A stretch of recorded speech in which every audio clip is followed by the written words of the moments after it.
Welcome to another episode of Whitetail Rendezvous, coming to you 6 days a week as we interview whitetail experts and hear their traditions and personal stories of the hunt. Learn more about the latest gear, discover proven tips, and the latest strategies so you can make your next hunt a success.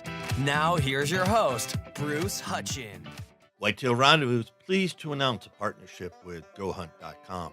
Who's GoHunt.com? Well, if you're a DIY hunter, you need the information at GoHunt.com/insider. Why? Because it provides 4,200 profiles, every unit, every species, and every season. Furthermore, they give in-depth analysis, interactive maps, unit access, and seasonal trends. Draw odds are very important, and they give you the most accurate information in the business. All this is available when you go to GoHunt.com/insider. Make sure you use promo code WR when you join Insider. You'll get a $50 gift card for GoHunt.com Gear Shop. Remember, when you become a member of GoHunt.com/insider, you're going to get a $50 gift card to Go Hunt Gear Shop. What's in the gear shop? The best gear that you can buy for hunting the West. All in all, if you're hunting out West in 2018, GoHunt.com/insider is where you need to be to get all the research information. When you use promo code WR, Whitetail Rendezvous receives a small commission from GoHunt.com.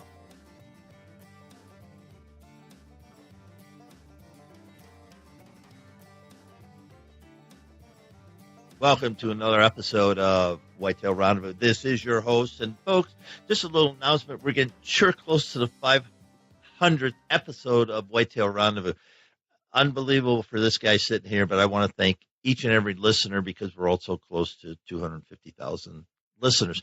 And one of the first guys that stood up to the plate and called Whitetail Rendezvous was Ace Luciano. And Ace is a friend. When we first talked to him, he's living in Wisconsin. Now he's down in Arizona. But Ace is quite a guy. Why? Because he likes kids. He helps kids. But he's a very successful entrepreneur, a business person, author, a noted gun nut, sure as heck proponent of our Second Amendment rights, and all around, Ace is a thinker. Ace understands what it means to stand back, think, look, evaluate, all the things we do as hunters, but he does it at such a level that it's just a privilege to have Ace back on the show. So Ace, you're up, and what's the subject for today's little chit-chat? Well, Bruce, first of all, thanks again for having me on. Again, at the Whitetail Rendezvous podcast. I remember I was like as I recall, I was like maybe your sixth or eighth guest. Yeah, you're top 10. 200th guest. Oh, no, I'm close to 500. No, but I've been on once between. It was like some 200 something, and now it's almost 500. I mean, in such a short time. So congratulations. Well, that's great. I love to see entrepreneurs build their business and have success. And I would call Whitetail Rendezvous a great success. I mean, obviously people like what you and we as guests have to say. So thanks for having me on again.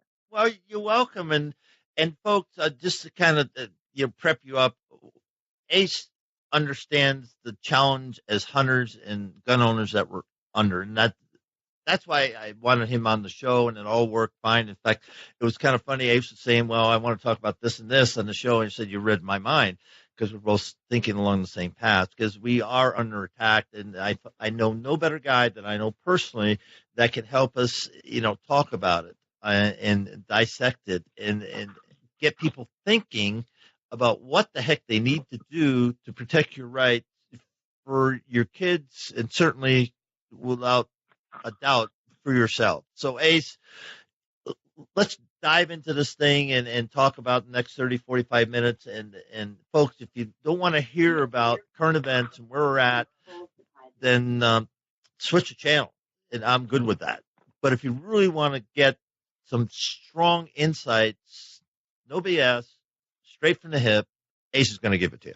Well, and I appreciate that. And, Bruce, one of the things that I've kind of built my name and my reputation on, and quite frankly, sometimes to my own detriment, is I always give people the absolute blunt truth. As a matter of fact, with a lot of my clients, I ask them, I say, do you want to feel good or would you like the truth? And they all say, I want the truth. And then I will confirm with them and say, are you sure you want the truth? Because I can tell you what you want to hear.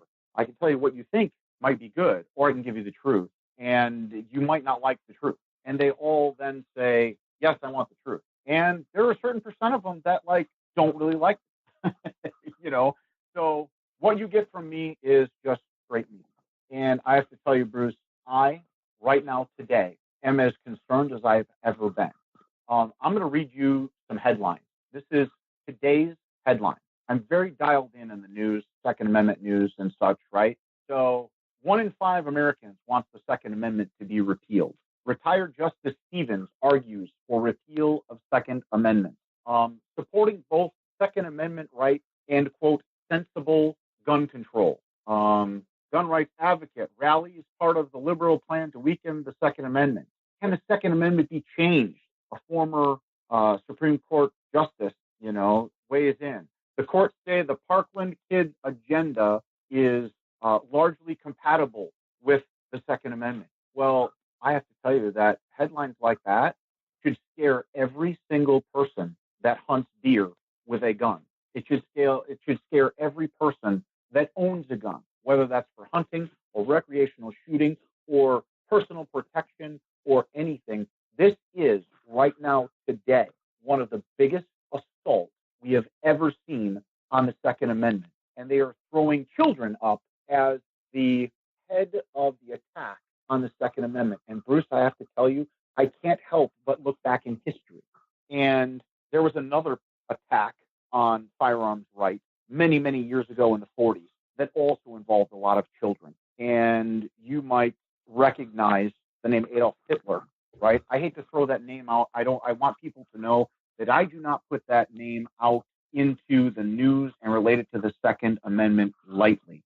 I don't call everybody Hitler. I think the people that call Donald Trump and relate Donald Trump to Hitler, I think they're ridiculous, because I would tell you that Adolf Hitler was probably the worst man, the worst person the world has ever seen. He convinced a huge populace that, one, they didn't need protection. They were there to be protected. They convinced a huge populace that murder of people based on their race or religion is okay, right? And then when he had enough people convinced, he used those people that he convinced to take power over an even greater populace. This is a legitimate and real threat. And it all started with terms and phrases like children's safety and knowing where dangerous guns might be. And while there are people that would tell you that that can never happen again, I would argue that it happens today and every day. All you have to do is look around the world. I mean, in South Africa, the first thing that they did when the power transferred from predominantly white to predominantly black power, and no political, judgment on that. Apartheid was a horrible system. Okay, wrong is wrong. But when they changed from a predominantly white-run government to what is then and now currently a predominantly black-run government, one of the first things they did to try and, quote, reduce violence was get rid of the guns. And I don't know if you follow the international news, but in the headlines everywhere, they're talking about now taking land from white farmers without compensation. The president of South Africa, and I'm paraphrasing here, said something along the lines of cutting the throat of the white farmer and the white oppressors. That's very scary, Bruce. And you can't defend yourself against that having no guns. That's really what we're up against. And it scares me. And you think back, to how, the United States of America, we started in a revolution, and it took muskets, untrained militia to go against seasoned, British troops who were well trained, well outfitted. And that's all we had. Right. Well, today, that's not all we had. But and a lot of people say that. And, there's a lot of people that say, well, they couldn't have imagined what kind of technology we would have, and that we would have guns that fire 3,000 rounds a minute and all that, right? And my response to people when they say that is, are you kidding? These were very forward-thinking people. These were people that looked and they analyzed the risk to democracy and the risk to freedom across every single empire and every single area of the known world. And they accurately predicted where and how those risks would manifest themselves. And it's almost like they had a crystal ball and they could see that, hey, this is what's going to happen. So we're going to plan for it. That's the reason why we have a representative republic instead of a, plain democracy, because they said, hey, as people concentrate in cities, they're going to be able to take control of everything. And we can't have that. That's why we have an electoral college, right? So that New York can't run the country, because that's not how it should be, right? People need to have freedom. They need to have freedom across the board. And I really hate when people say all they thought, they could never have thought of mustard. Well, if that's of anything beyond mustard. Well, do you think they could think of something like the internet? Do you think they could have imagined a computer? So then does the right to free speech only apply to quill pens and hand typeset printing presses, which is all they had in the day? Does that mean that right does not transcend technology? No, it is a right. It is an inherent God-given right. They were very, very, very specific as how they addressed our rights. A lot of people don't know that back in the days of the Revolution, what was the number one most powerful weapon that was available in the days of the American Revolution? Do you know? Nope. A cannon, right? It was a cannon. It was field artillery. Now, do you know, Bruce, that when we fought the Revolution, the majority of artillery that was held by the American revolutionaries were in private hands? That's how we know. That's how we know that the founding fathers meant arms. They meant arms sufficient to repel a tyrannical leader, government, or enemy. I mean, our entire Navy at the time was made up of privateers. A privateer is a private citizen in service of the government, conscripted to attack and pillage the enemies of that nation. These are private individuals. How many cannons are on a naval ship? 10?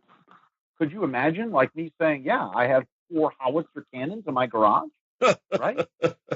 People will go crazy, but the howitzer was a cannon, and these are private individuals that had that. That's how we know. And I love people, and you and I have talked about my favorite phrase, Bruce, the people that look at the world through their anal optic, right? What's an anal optic? An anal optic is the person that uses their but I'm a hunter, but I would never own one of those nasty, quote, assault weapons. I have news for you.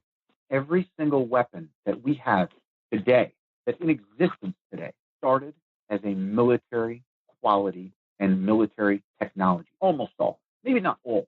Almost all.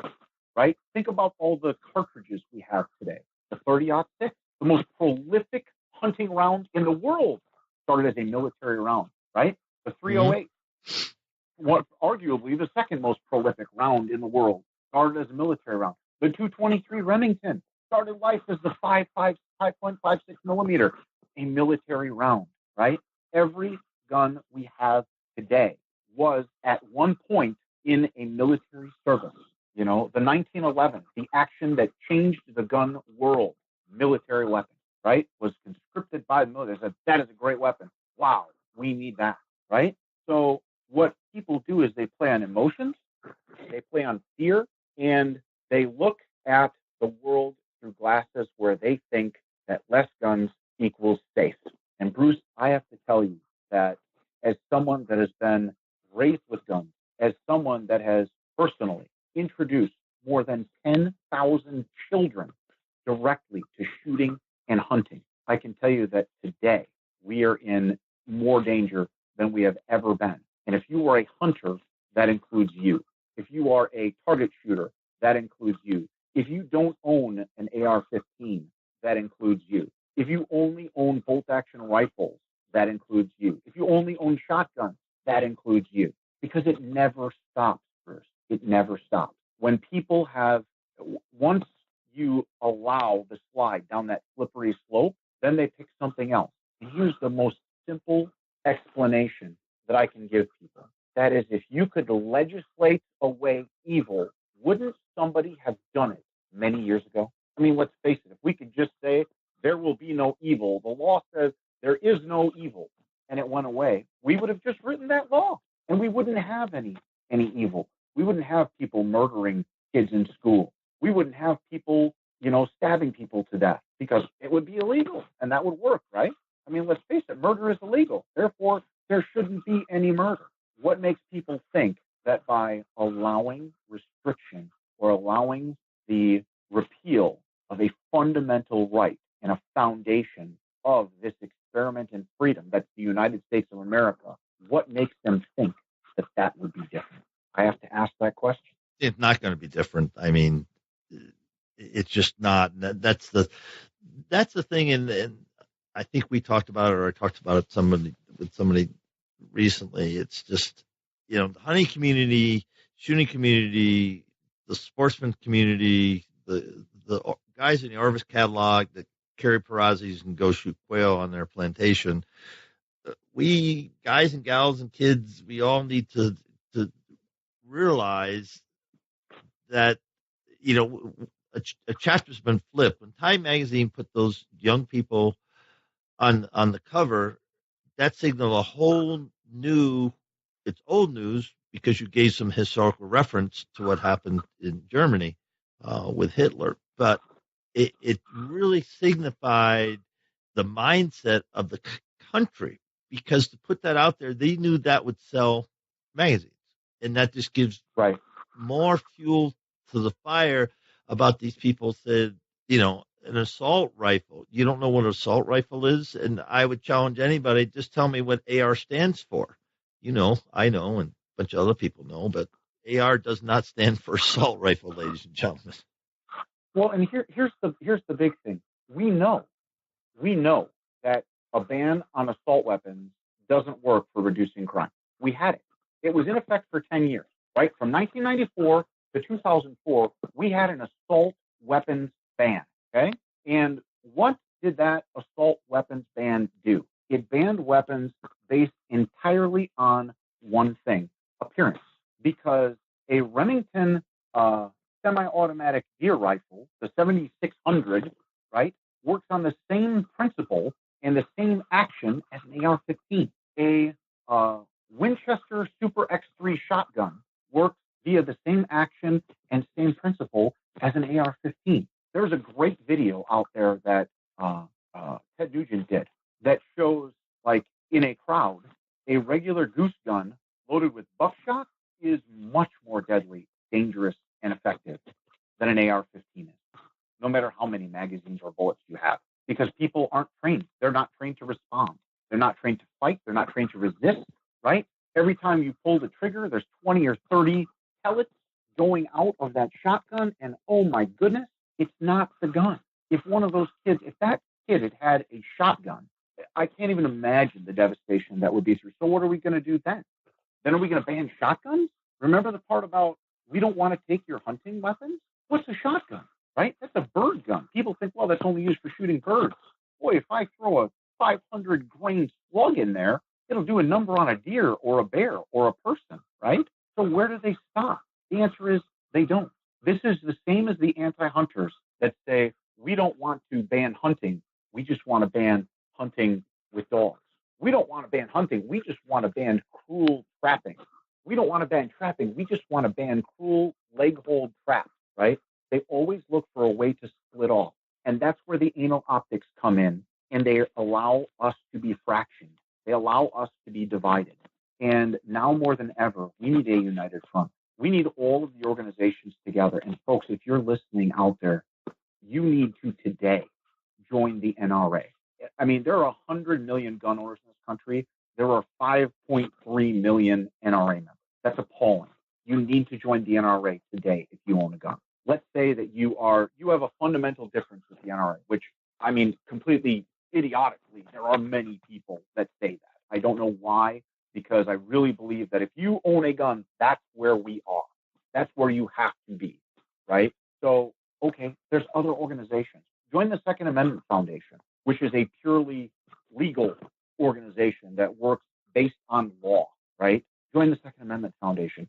Join the Gun Owners of America, right? Join, if you're a part of the gun business, make sure you join the National Association of Firearm Retailers, or join the National Shooting Sports Foundation, right? Now more than ever, we need people to support the people that help us and protect our business.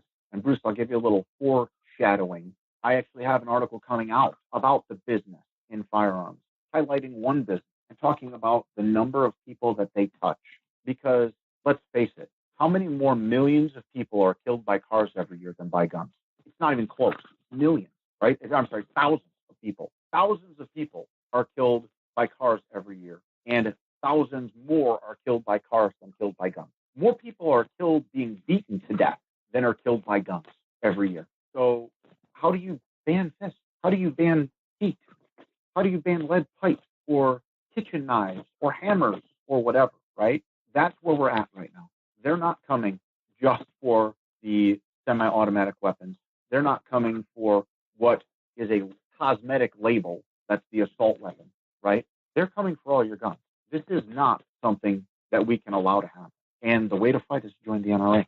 And the way to fight is realize that if you're a hunter and you've never owned an AR-15, which I was up until about 10 years ago, I did not personally own an AR-15. And when people ask me, I said, I just have never really had a lot of experience, and I really haven't found a big need for one for me, right? And I had a buddy that took me out to shoot one, and I looked over and I said, this is really fun.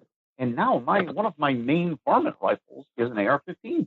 I use that gun all the time, and I use it to teach my kids how to shoot because there's no recoil to it, but it's a loud bang, and the bullet will shoot far, so they can practice at 200 yards without being beat up by a hunting rifle, right? So I feel like now more than ever, we need to rally around a common theme and a common cause. And that common cause is the Second Amendment. Am I off base? Am I wrong? Not at all. And I alluded to it earlier. You see it in social media all the time in my whitetail world or in the whitetail world where I shoot a deer. Could be a huge deer or a little deer, but that's my deer. That's my trophy, and I'm proud of it. And I'm going to put it out there on social media. Then all of a sudden, hunters come back in and say, well, why'd you shoot such a big deer? Little deer, small deer, doe deer, buck deer, deer. Why'd you shoot that deer? Because I wanted to shoot the deer rather than celebrate the fact that I am a hunter. I am a hunter. Have been all my life. Right. And will when I die. I'm also a sheepdog, and if nobody knows about sheepdog, just Google it: sheep, wolves, and sheepdog. And this is from Lieutenant Colonel. Oh, his name just drops out. I'll figure out. You can just Google it. And he gave a talk. You're talking about Chris Kyle? No. This was at University of Annapolis, and he gave a talk there about the three categories in life when they're a sheep. Okay. People go to work and come home. Go to work, come home. There are wolves, the predators. So predators aren't just people in the forest. Predators are next door to you. They could be sexual predators. They could be predators for your kids. They could be predators for your wallet. They could be predators for your home. They prey on people, period. Right. And then there's these guys and gals called sheepdogs. And sheepdogs just don't like predators. And if a predator looks at a sheepdog, he knows they don't like them, and they'll leave. Because when you're in fear, folks, two things happen. Your eyes betray you, and you smell fear. And I've hunted long enough that I've shot animals that knew I was there, and they were afraid, and it was either, fight or flight when you're in fear. Two responses. And wolves, or bears or cats. I know, Jerry, you've been to Africa and stuff. I mean, they know they can just look at an animal and know they're going to kill them, and they haven't moved a muscle. Right. And so, where's all this going? We have to understand how the world works. People die every day, and the thing that jacks me up about this whole thing about the gun, every single day in the city of Chicago, there's a murder, and I don't know how many a minute or an hour. I don't have those stats in front of me. Two to three a day. 23 a day, folks. 2 to 3 a day. Chicago are killed. Right. 2 or 3 every day are murdered in Chicago. Every day. With a weapon. With a weapon. No, I don't know if that's blunt force trauma or a bullet. No. But every single day. Now, why that isn't all over the news? Because that's insane. Yeah. Absolutely insane.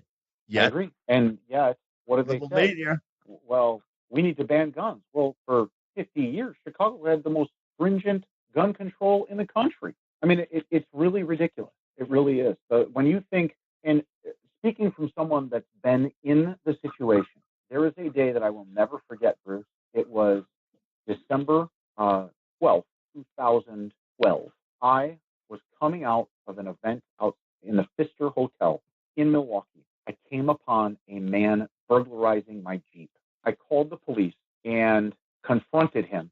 Said, leave the stuff, go away. The police are on their way. And the next thing, Bruce, he had a gun. The next thing I knew, he had a gun in his hand. He dropped my bag and he had a gun. Now, my attitude and training and everything has all changed since then, right?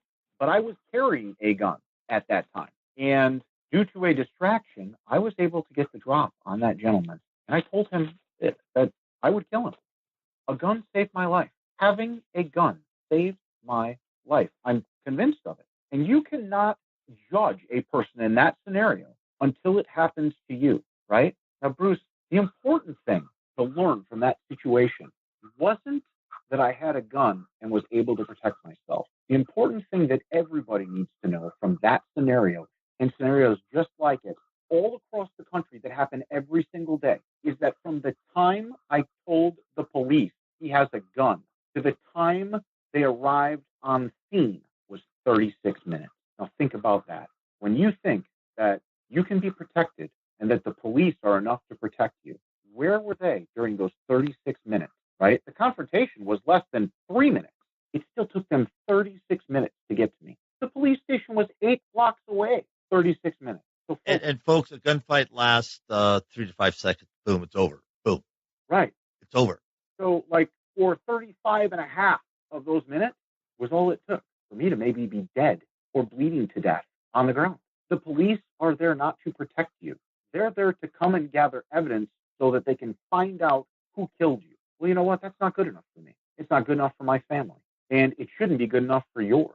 And if you're okay with that, I think that you should admit then that you're okay with that version of police. And that is the image that should be portrayed of police. Because quite frankly, unless a crime happens to be committed in front of or a block away from a police officer, they're not going to protect you from bad guys. They're going to be there to clean up the mess and maybe get you medical help, maybe save your life, maybe just gather the evidence to go get your murderer. And yes, it's the same for you, Mr. Deer Hunter that shoots a gun 6 times a year, and all you have is a bolt-action 22 and your deer rifle. It affects you as much as it affects the guy that has 50 guns and shoots 500 rounds a week for competition, right? It affects all of us. There's no difference. Ultimately, there's absolutely no difference. If you pull a trigger, then you're under. Gun is a gun. Right. Is a gun. Right. It doesn't really matter. It just doesn't. And that's why I want to reach out to you because, muzzleloaders are great and all these things. Even my crossbow now, I pull a trigger. And you think about that. I think about my grandkids now, and then my great-grandkids, which I don't have any yet, but my grandkids, and I go, I'm one of those guys in the back of my pickup truck going to high school, grade school, had the single-shot 20 gauge. I'd come home, take it out, go shoot a grouse or a squirrel or a rabbit, and you come home and you'd eat the sucker. I shouldn't say it like that. But we'd eat it. That's 10 and 12 years old. No, I didn't have a license. No, I never had hunter safety. I had somebody that mentored me, as Jerry has thousands of kids. And, it was a foreign thing. I had one teacher, one time I had a BB gun, and I had it on the school grounds, and it was after school or whatever, and we shooting cans, and he said my name, or somebody said my name, and I turned, and he just about took my head off. Why? Because of muzzle. I muzzled him. Mm-hmm. And he almost took my head off. I'll never forget. I'm talking, I'm 8 years old. And I can remember it right now, place and time and everything. And he said, don't you ever do that. Well, it's not loaded. He says, don't you ever do that again because you could kill somebody. And once that bullet leaves the muzzle, you can't call it back. Whatever happens, happens, and your life has changed one way or another. And I never forgot that. So I had people in me that mentored me painfully. Oh, he actually he grabbed me by the ear and twisted my hair and made me cry. Okay, Yeah. this is grade school, after school hours.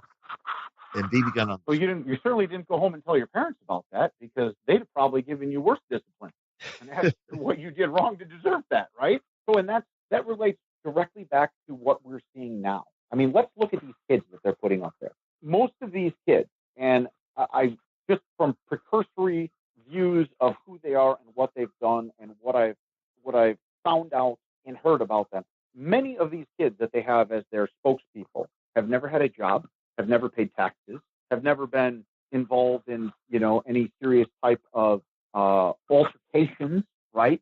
They basically had kind of an easy life, and they have no idea what they're talking about, and that's our fault. It's really our fault that things like this, these shootings and things, these school shootings happen with nobody knowing what to do or how to stop it. We have ways to stop school shootings. There are many ways to stop school shootings. We've had guns for 200 years in this country. In fact, we've had 250 years. We're almost at, right? That we've had guns in this country. But school shootings have only started happening in the past, 15, 20, right? Why is that? Why are things different? Hint, it's not the gun. And if, again, to relate it back to the Whitetail Rendezvous podcast and the millions of hunters out there, hunting is in trouble, guys. It really is. There are many thousands more people that own a gun than people that own a gun and hunt. And here's a funny thing about privileges and rights and things like hunting and activities. If you don't have a vested interest, you don't care. And what do you think is going to happen when the people that own guns, the guys that are serious shooters, the guys that are, tactical guys, the guys that just have guns and like guns but don't hunt, what do you think is going to happen when the risk comes to hunting? I'll tell you what's going to happen. They're going to say, well, you know what? When we needed the hunters, they split off and said, yeah, we don't need assault weapons. We're just hunters. And guess what they're going to do then? The same thing that happened with things like trapping in Western states. I live in Arizona. Do you know in Arizona you can't use leg hold traps on public land anywhere in Arizona? So how many trappers do you think are going to, work for and help with this current issue where they're trying to ban the hunting of, large predators in Arizona? I mean, it's a real risk, because the trappers all say, well, where were all the people supporting us? We can't trap anymore. I don't hunt big predators. What do I care? I just hunt quail. I don't care about that. And besides, if I say that, if I use my anal optic and say, I'm a hunter, but I would never run a lion with dogs, right? When I use my anal optic, that raises my social stature in my peer group. That's the easy path, right? So what do we do to fight that? All we can do is get together. And that's why you need to join organizations like the NRA. If you're a hunter, you need to be part of the NRA. The NRA does a ton of stuff for hunters. You need to join Gun Owners of America. You need to join the Second Amendment Foundation, because trust me when I tell you, folks, these people are not out just for, quote, assault weapons. I heard a great analogy the other day. Everyone says, well, we should do something. Well, you know what? A child that's drowning in the river, right? You can throw a brick at that child. That's doing something. It's not the right thing, but it is doing something.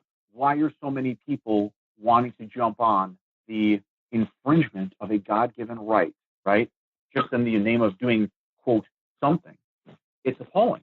And I just don't know where we go from there. Where do we go from there? Once you lose one, you lose them all. Now, I'm also famously reminded of the quote by Martin Niemöller, the guy, the pastor that was incarcerated under Hitler. Have you heard his famous quote about first they came? First they came for the socialists, and I did not speak out because I was a socialist. Then they came for the trade unionists, and I did not speak out because I was not a trade unionist. Then they came for the Jews, and I did not speak out because I was not a Jew. Then they came for me, and there was no one left to speak for me. That's where we're at in this country today, Bruce. That's what we've come to. They have divided. There's blood in the water, and they feel like there's an honest chance to change the Constitution and change the Second Amendment. And it's very scary. And that's not even, we haven't even touched on the other very serious infringement, and that is the banning of videos and the banning of search results on Google, places like Google and places like YouTube. There will be a day very soon, Bruce, that Apple might look at this podcast and go, oh, talking about guns, out it goes. Can't be having that. Tell me how And folks, that's real. That's censorship in the highest order by somebody that disagrees with who you are, what you stand for, and what you love to do. And it's a real thing. I don't have Jerry on the show just because I want to throw a thing on the news and ride the coattails of current events, because this is a real thing. And well, how is that different than burning books? There's no difference. Burned books. See, there's no difference. That's what they had. Now, we have different Nazis, right? We have video Nazis. We have people that say that we don't agree with that. So therefore, you can't show it. But wait a minute. I don't agree with you. So right, I have a right to ban you from my store or from my, whatever. See, that's what's upside down. I don't get it. On one hand, people are saying, I can't do this because I don't agree with you. But if I go back and say, well, I don't agree with you because what you do, they'll look at me cross-eyed and say, you can't say that. That's against my rights. That you can't attack me like that. I'm going, what did you just do to me? And talk to some of the women in the outdoor sports who have a social media presence who hunt. And it's ugly. Right. I think they're corporate. They're social terrorists myself. I just coined a new word, social terrorists. About women will just harangue, threaten, murder, do whatever to people who show, a grip and grin, a trophy shot, a dead animal. Bruce, how is that any different than if I come and threaten you? Do you know let's say, Bruce, you and I are on the street, right? And you walk up to me and you say, Ace, I'm going to punch you in the face right now. If you come up and say that to me, I am well within my right to punch you first. Now, how is that any different than the guy that sent a message to Michelle Bachmann and said, I'm going to come and assault you. I'm going to rape you. I'm going to make you and all kinds of vile, filthy things. But he said to her on social media, how is that any different? It isn't. There's absolutely no difference. There's none. Sorry, how is that different than the guy that several years ago when I lived in Wisconsin stalked me on social media and said, I'm going to attack your kids. I'm going to kill your daughters. Then we'll see. He said, what if I shot your two daughters? How would you feel then? Want to talk about threat? And you threaten my family. You are playing with fire, because that is a legitimate threat. If they did that to the president, the Secret Service would be there today, right? Oh, you're 100% right. And see, I don't get it. I just don't get that context. How you can openly, in front of millions of people throughout the globe, threaten to kill your two daughters. Yet, if you went to the police station and go, this is inert. It's out there in cyberspace. Well, unfortunately, folks, we're seeing some of that bubble up to the top, and it becomes a reality. Right. It becomes real, and they call for it. So all of the things that talk about, I hope you die. I hope a lion eats you. I hope that your children get stomped on by an elephant. All kinds of just sick, horrible things. No, it's sick. I never see that the other way. And I'm not saying it doesn't happen, but if it does, it is so rare. It is so rare that it would be. I just would think that if it was the other way, it would be all over the news. All over the news. I'd be in jail. You and I would be in jail. I can't find any examples of it. But yet, because it's that side, it's okay. And this is what we are fighting against. And man, I cannot drive the point home enough. If you are a hunter, we are on the same side. And folks, I am as big a hunter as they come. I hunt everything. I love to hunt. If I could walk out the door today and not do anything for the rest of my life, but go hunting, I would do it in a heartbeat, without question. That's how much I love hunting. That's how much I love being a hunter. I love responsible game management. I love trophy hunting, right? I love game utilization. I believe in utilizing and not wasting a precious resource like game and game meat. So I would never, never be okay with going out and shooting a bunch of deer for fun and not using them, not utilizing them, or donating them, or doing something productive with them, right? I am on your side. As a hunter, I am a hunter, but I am an American. And hunting, folks, is not a right. Hunting can be taken away more easily than the Second Amendment. And if you look at how much danger we are in right now today with the Second Amendment in this country, you should be terrified for the future of hunting. And again, what's this, the fourth time I've had to say it? Join the NRA. If you are an NRA member, buy memberships for two of your friends that aren't members. I have had so many people convert because I've gotten them a membership to the NRA. I said, look, I bought you a membership to the NRA. I got you the American Hunter magazine so that you can see what this organization is about. You're going to get the magazine every month. You're going to get letters in the mail that talk about the issues that are out there. And you will see that, you know what, these are not people that are evil. These are not people that are murderers.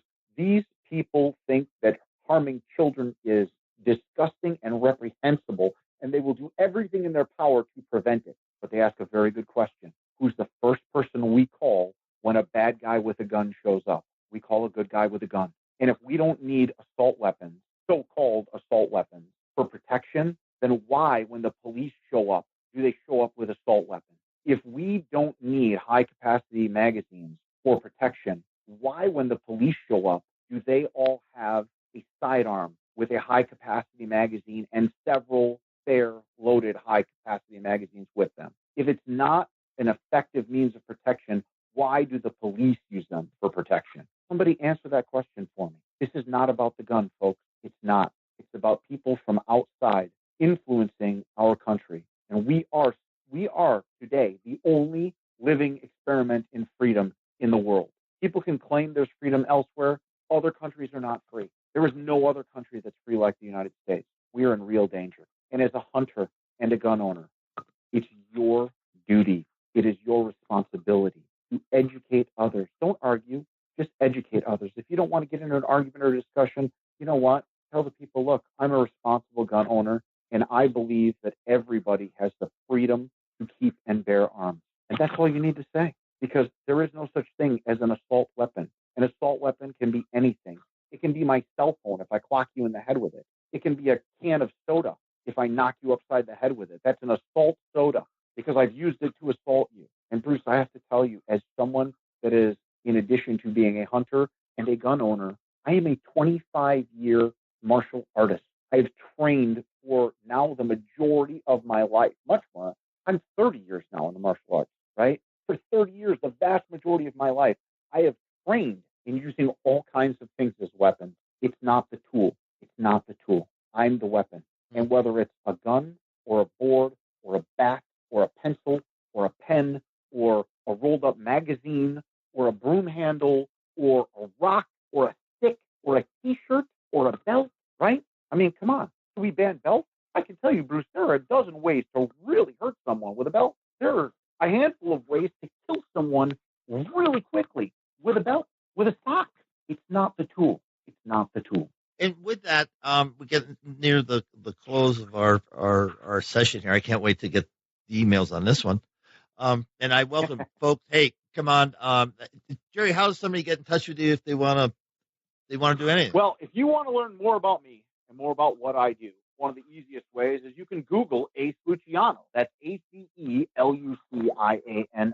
I'm not a hard guy to find. And I can tell everybody out there I am open for appearances. I'm open for guests on shows just like this. I do now maybe a couple of these a month, but I definitely have room for more. If you know people that are involved in the gun industry, if you know people that are involved in the gun fight, if you know people in the media, feel free to pass them my information because, folks, I am more than willing to engage in open and educational discussion and debate on firearms and talk about it in a responsible manner and to help correct the mistaken priorities that we have for changing violence in this country. You can also go to my website, which is simply aceluciano.com. That's ACELUCIANO.com. My name is Ace Luciano. I'm a hunter. I'm a fisherman. I'm an outdoorsman. I'm a proud Second Amendment advocate and firearm owner. And we're all in this fight together. And with that, for the folks, and I'm asked a lot about assault weapons. Well, don't you know what an assault weapon is? There's a great video going around YouTube right now. And the guy just asked, ma'am, do you know what assault weapon is? She said, assault weapon? Don't you even read the paper? Assault weapon. And she doesn't know what they are. So can you define, and you sort of kind of have touched on it, but what is an assault weapon?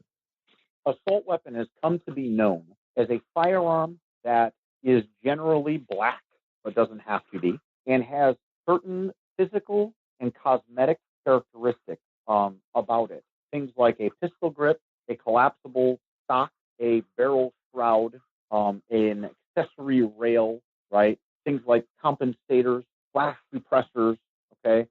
All of these things, and has the capacity for a magazine to be inserted in and out. All of these things are simply cosmetic differences. There are bolt-action rifles all over the country that take magazines, removable magazines.